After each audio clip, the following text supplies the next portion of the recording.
नमस्कार, मैं डॉक्टर बिंदु भसीन, सह आचार्य इतिहास विभाग, डूंगर महाविद्यालय बीकानेर। आज मैं बीए फर्स्ट ईयर के स्टूडेंट को पेपर फर्स्ट के गुप्त शासकों की जो व्याख्यान की श्रृंखला चल रही है उसमें कुमारगुप्त प्रथम और स्कंदगुप्त पर अपना व्याख्यान दूंगी।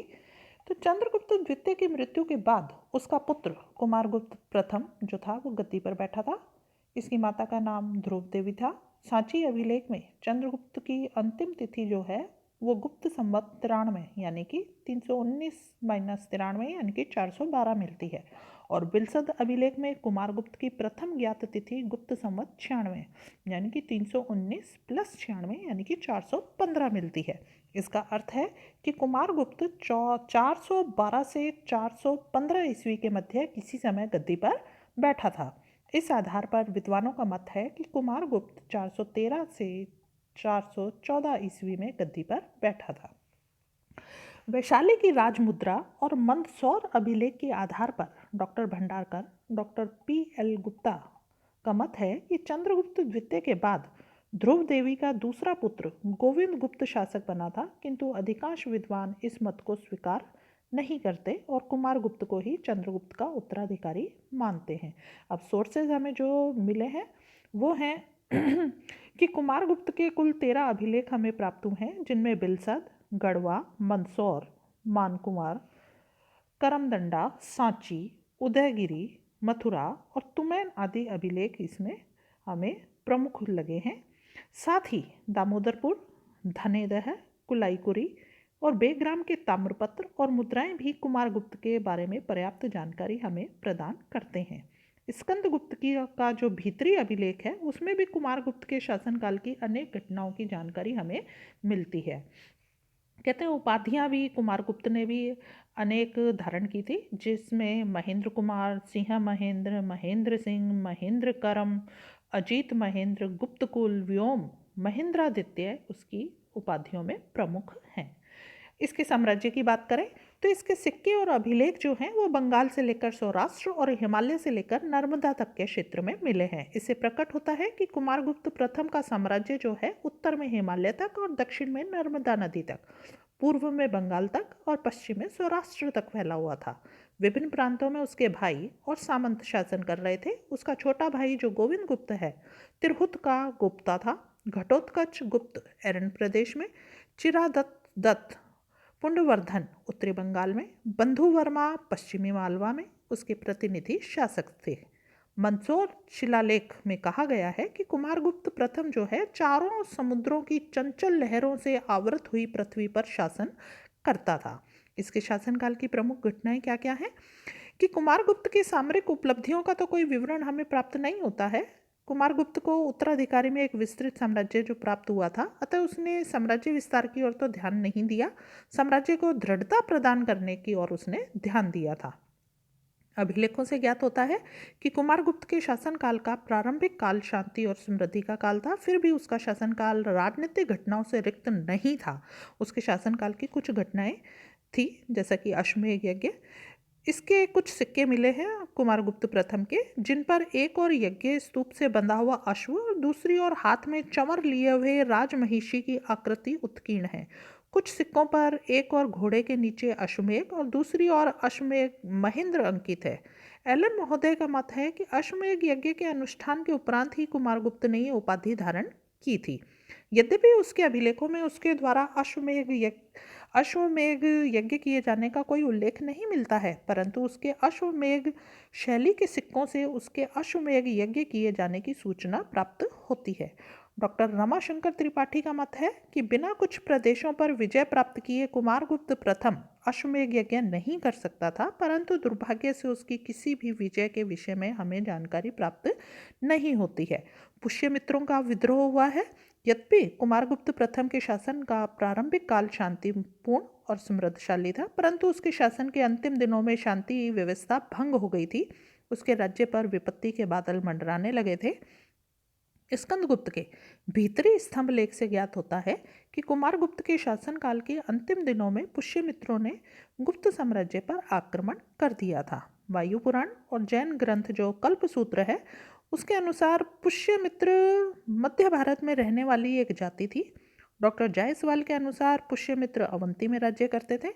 संभवतः कुमारगुप्त की वृद्धावस्था का लाभ उठाकर पुष्यमित्रों ने बहुत अधिक धन और सैन्य बल एकत्र कर लिया, कुमारगुप्त पर आक्रमण किया, जिससे गुप्त वंश की राज्य लक्ष्मी विचलित हो गई। परंतु राजकुमार स्कंदगुप्त ने बड़े साहस और वीरता से पुष्यमित्रों का मुकाबला किया और उन्हें बुरी तरह से परास्त किया था।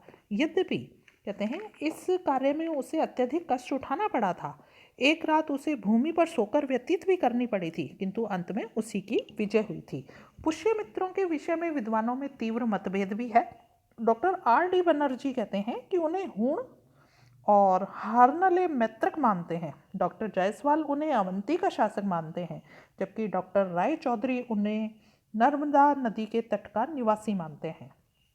फ्लिट इन्हें मध्य देश का नागवंशी शासक मानते हैं और कुछ विद्वानों के अनुसार पुष्यमित्र उत्तर पश्चिमी सीमा प्रांत के लोग थे।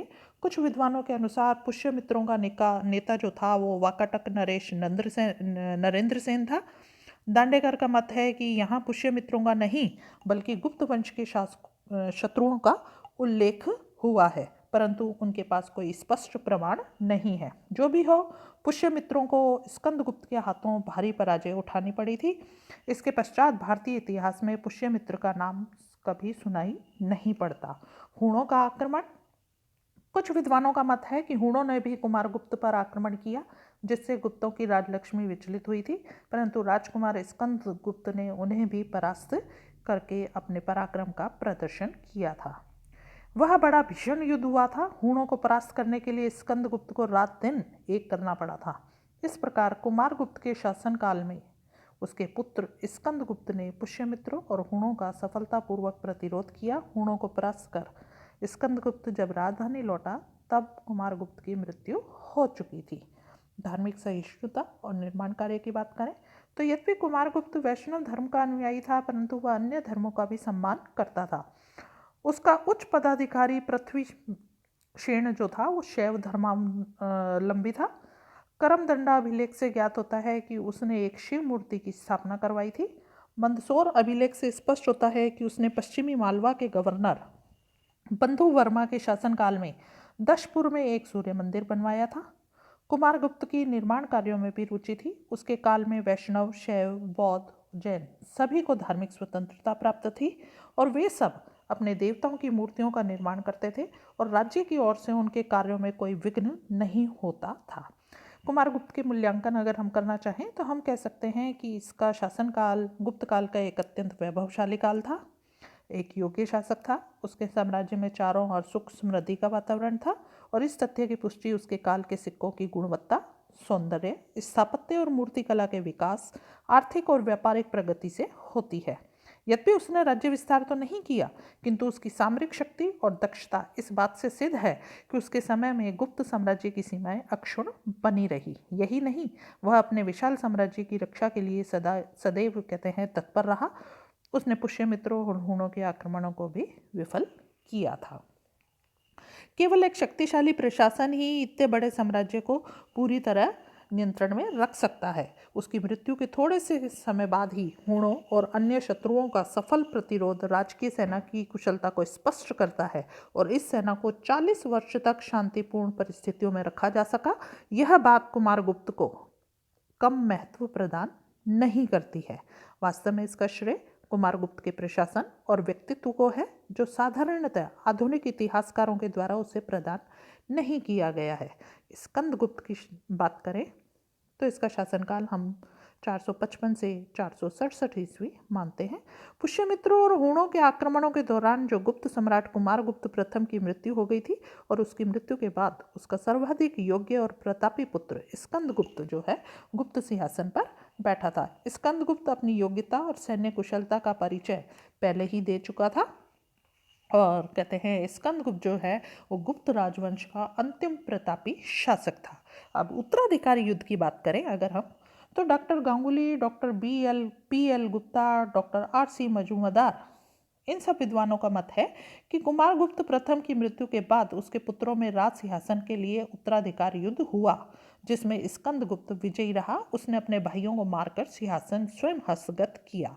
भीतरी स्तंभ लेख से ज्ञात होता है कि कुमारगुप्त की मृत्यु के बाद गुप्त वंश की राजलक्ष्मी विचलित हो उठी। स्कंदगुप्त ने अपने बाहुबल से शत्रुओं को हराकर फिर से उसकी स्थापना की थी। तत्पश्चात वह अपनी अश्रुपूर्ण नेत्रों वाली माता के पास उसी प्रकार पहुंचा जैसे अपने शत्रुओं को मारकर श्री कृष्ण अपनी माता देवकी के पास पहुंचे थे। डॉक्टर मजूमदार, डॉक्टर गांगुली ने यह मत व्यक्त किया है कि कुमारगुप्त के एक अन्य पुत्र पुरुगुप्त के कारण ही गुप्त राजलक्ष्मी विचलित हो गई थी और उसने स्कंदगुप्त की माता को बंदी बना लिया था। पुरुगुप्त को परास्त करने के पश्चात ही स्कंदगुप्त सिंहासनारूढ़ हुआ और अपनी माता को बंदी गृह से उसने मुक्त किया था। जूनागढ़ अभिलेख से भी प्रकट होता है कि स्कंदगुप्त अपने शत्रुओं को परास्त कर राजगद्दी पर बैठा था। ये शत्रु पुरुगुप्त और उसके समर्थक ही थे।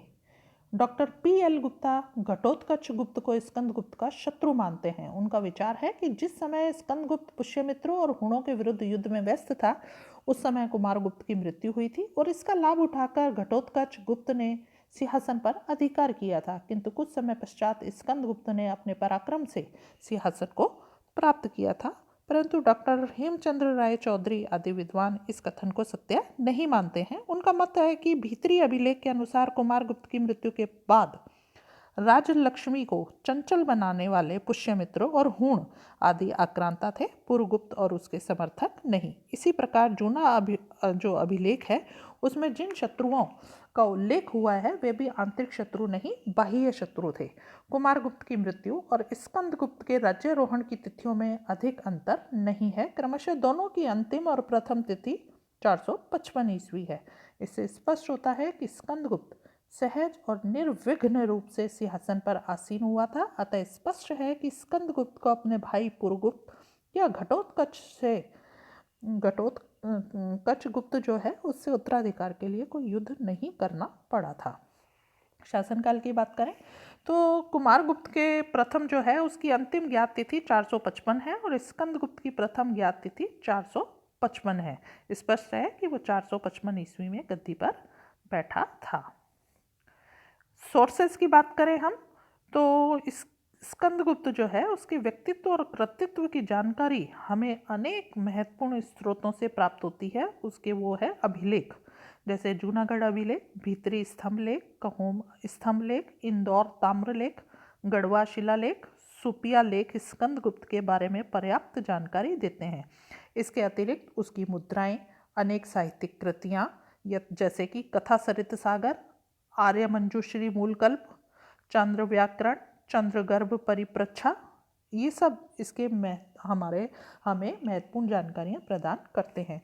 उपाधियों की बात करें तो इसने भी अनेक उपाधियाँ धारण की थी, इसलिए आर्य मंजूश्री मूलकल्प में उसे विविधाख्य अर्थात अनेक नामों वाला कहा गया है, जैसे देवराज, विक्रमादित्य, क्रमादित्य आदि उसकी उपाधियाँ थी।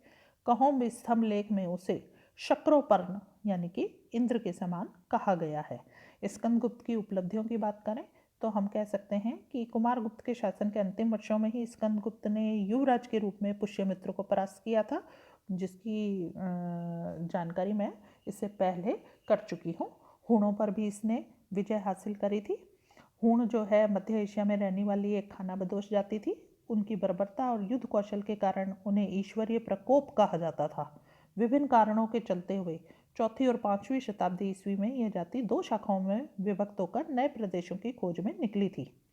हूणों की एक शाखा यूरोप की ओर बढ़ी थी और दूसरी शाखा जो थी ऑक्सस की घाटी को पार कर पश्चिमी एशिया की ओर बढ़ी थी। यूरोप हूणों के प्रवाह को नहीं रोक सके थे। हूणों की दूसरी शाखा भारत की ओर बढ़ी और पश्चिमी एशिया के सिंधु नदी के तट के प्रदेश को उन्होंने रौंद डाला था। कुमारगुप्त के शासनकाल के अंतिम दिनों में हूणों जो ने भारत का द्वार खटखटा दिया था। स्कंदगुप्त को अपने राज्यारोहण के कुछ दिनों बाद ही हूणों के आक्रमण का सामना करना पड़ा था। जूनागढ़ और भीतरी अभिलेख और चंद्र व्याकरण, चंद्रगर्भ परिप्रच्छा और कथा सरित सागर आदि ग्रंथ स्कंदगुप्त और हूणों के मध्य हुए संघर्ष के बारे में पर्याप्त जानकारी देते हैं। भीतरी स्तंभलेख के अनुसार जिस समय स्कंदगुप्त और हूणों के मध्य युद्ध हुआ, उस समय स्कंदगुप्त की भुजाओं के प्रताप से संपूर्ण धरा कंपित हो उठी और एक भयंकर बवंडर उठ खड़ा हुआ था। इससे स्पष्ट है कि स्कंदगुप्त ने पूर्ण शक्ति और प्राणपण के साथ हूणों का प्रतिकार किया था। स्कंदगुप्त द्वारा हूणों पर विजय प्राप्त करने के संबंध में जूनागढ़ अभिलेख में लिखा है कि उसने शत्रुओं का दर्प इस तरह आमूल भग्न कर दिया कि मलेच्छ देशों में भी उसके शत्रु जो हैं उसकी विजय का सुयश उद्घोषित किया करते थे। हूणों को परास्त कर उन्हें खदेड़ता हुआ उनके एशियाई प्रदेशों तक स्कंदगुप्त जा पहुंचा था और उनके मूल प्रदेशों पर भी उसने अधिकार कर लिया था। इस प्रकार जिन बर्बर हूणों ने ईरान और रोम को पदाक्रांत कर विनिष्ट किया था, उन्हीं हूणों की दूसरी शाखा को स्कंदगुप्त ने अपने अतुलनीय पराक्रम से घुटने टेकने को बाध्य कर दिया था। हूणों पर विजय के उपलक्ष्य में स्कंदगुप्त ने भीतरी में विष्णु प्रतिमा स्थापित की थी और उसके मंदिर के विजय ध्वज भीतरी स्तंभ पर अपना लेख अंकित करवाया था।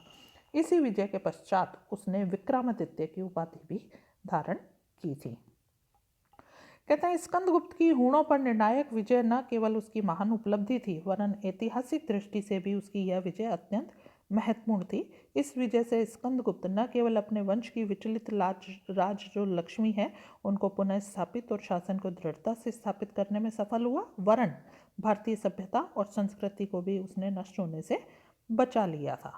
उसकी अन्य विजयों की बात करें तो जूनागढ़ अभिलेख में लिखा है कि स्कंदगुप्त ने भुजंग रूपी नरेशों का दमन किया। इस आधार पर डॉक्टर फिलिप डॉक्टर जायसवाल का मत है कि भुजंग नरेश नागवंशी शासक थे जिन्हें स्कंदगुप्त ने परास्त किया था, किंतु यह मत स्वीकार करने योग्य नहीं है कि उस समय कोई भी नाग शासक स्कंदगुप्त का सामना करने में समर्थ नहीं था। मंदसौर अभिलेख के आधार पर डॉक्टर R.C. मजूमदार, डॉक्टर राय चौधरी का मत है कि स्कंदगुप्त के शासनकाल में मालवा के गवर्नर गोविंद गुप्त, जो कि चंद्रगुप्त द्वितीय का पुत्र था, ने विद्रोह किया और स्कंदगुप्त को उसका दमन करना पड़ा, किंतु अधिकांश विद्वान इससे सत्य नहीं मानते हैं। उनका कथन है कि गोविंद गुप्त स्कंदगुप्त के जीवन पर्यंत राजभक्त बना रहा था। नानाघाट अभिलेख के अनुसार भी मालवा पर वाकटक जो नरेश है नरेंद्र सेन का अधिकार था। इस आधार पर दांडेकर का मत है कि संभवतः स्कंदगुप्त की प्रारंभिक कठिनाइयों का लाभ उठाकर नरेंद्र सेन ने मालवा पर अधिकार कर लिया था। डॉक्टर अल्तेकर की मान्यता है कि 455 ईस्वी में मालवा के सामंत ने गुप्तों की अधीनता का परित्याग करके वाकटकों की अधीनता को स्वीकार कर लिया था, किंतु स्कंदगुप्त ने शासक बनते ही वाकटकों को परास्त कर मालवा को पुनः अपने अधीन कर लिया, किंतु यह मत भी स्वीकार करने योग्य नहीं है क्योंकि किसी भी अन्य साक्ष्य से वाकटकों और गुप्तों के मध्य हुए युद्ध की पुष्टि नहीं होती है। यही नहीं, कुछ विद्वानों का मत है कि स्कंदगुप्त ने न केवल गुप्त साम्राज्य पर आने वाली विपत्तियों का निराकरण किया वरन दिग्विजय भी की थी। Doctor R.K. मुखर्जी की मान्यता है कि स्कंदगुप्त शत्रुओं को परास्त करके ही चुप नहीं बैठ गया था, उसका सैनिक स्वभाव उसे दिग्विजय की ओर प्रेरित करने लगा था। स्कंदगुप्त की यह विजय धर्म विजय थी क्योंकि उसने परास्त शत्रुओं को पुनः स्थापित करके दया भावना का प्रदर्शन किया, किंतु डॉक्टर मुखर्जी का यह मत भी तर्कसंगत प्रतीत नहीं होता क्योंकि सभी साक्ष्य इस तथ्य की पुष्टि करते हैं कि स्कंदगुप्त ने अपने शासनकाल के प्रारंभिक वर्षों में ही अपने शत्रुओं का दमन कर दिया था और उनके जीवन के शेष वर्ष जो थे वो शांति से व्यतीत हुए थे। उसके राज्य विस्तार की बात करें तो भीतरी स्तंभलेख, कहोम स्तंभलेख, गढ़वा शिलालेख आदि इस बात के साक्षी हैं कि उत्तर प्रदेश पर उसका अधिकार था, बिहार भी उसके राज्य में सम्मिलित था। जूनागढ़ अभिलेख से सिद्ध होता है कि सौराष्ट्र पर उसका अधिकार था, काठियावाड़ में भी उसकी कुछ मुद्राएं मिली है। इस प्रकार उसका साम्राज्य जो था वो हिमालय से नर्मदा तक और बंगाल से सौराष्ट्र तक विस्तृत था। उसने अपने शासन को सुदृढ़ करने के लिए अनेक कदम उठाए थे। उसने सौराष्ट्र में पर्णदत्त को, कौशाम्बी में भीमवर्मन को अपना प्रांतपति नियुक्त किया था। डॉक्टर मजूमदार के अनुसार पश्चिम मालवा में प्रभाकर नामक व्यक्ति उसका गवर्नर था। सुदर्शन झील का पुनर्निर्माण इसने करवाया था। स्कंदगुप्त की शासन व्यवस्था उदारता और लोकहित के सिद्धांतों पर आधारित थी। उसने साम्राज्य के दूरस्थ प्रांतों में भी सार्वजनिक हित के कार्यों पर ध्यान दिया। सुदर्शन झील का निर्माण चंद्रगुप्त मौर्य के सौराष्ट्र के गवर्नर पुष्यगुप्त वैश्य द्वारा गिरनार पर्वत पर करवाया गया था। अशोक के समय में उसके प्रांतीय शासक तुशास्क ने इस झील से एक नहर निकलवाई थी। रुद्रदामन के समय में जब इस झील का बांध टूट गया था तो उसने उसकी मरम्मत कराई थी। स्कंदगुप्त के शासनकाल में यह बांध फिर टूट गया था, जिससे सौराष्ट्र के लोगों को बहुत अधिक कष्ट हुआ था। सौराष्ट्र के गवर्नर पर्णदत्त के पुत्र चक्रपालित ने स्कंदगुप्त की आज्ञा पाकर विपुल धन खर्च करके सुदर्शन झील की मरम्मत कराई थी। उसके किनारे कहते हैं जो अर्जयत पर्वत है उस पद पर चक्रव्रत विष्णु का एक मंदिर भी बनवाया था। स्कंदगुप्त की धार्मिक उदारता की बात करें तो यह अन्य गुप्त सम्राटों की भांति वैष्णव धर्म का अनुयायी था, परंतु वह अन्य धर्मों का भी सम्मान करता था। उसके शासनकाल में सभी लोगों को धार्मिक स्वतंत्रता प्राप्त थी। उसकी प्रजा का दृष्टिकोण भी उदार और सहिष्णु था।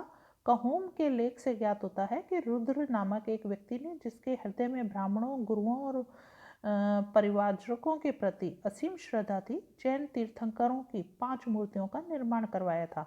इंदौर ताम्रलेख से ज्ञात होता है कि उसके शासनकाल में क्षत्रियों ने एक सूर्य मंदिर का निर्माण करवाया था और मंदिर में नित्य तेल दीप जलाने की व्यवस्था करने के दृष्टिकोण से एक ब्राह्मण ने इतना अधिक रुपया दान कर दिया था कि उसके ब्याज से ही मंदिर का यह व्यय पूरा होता रहा था।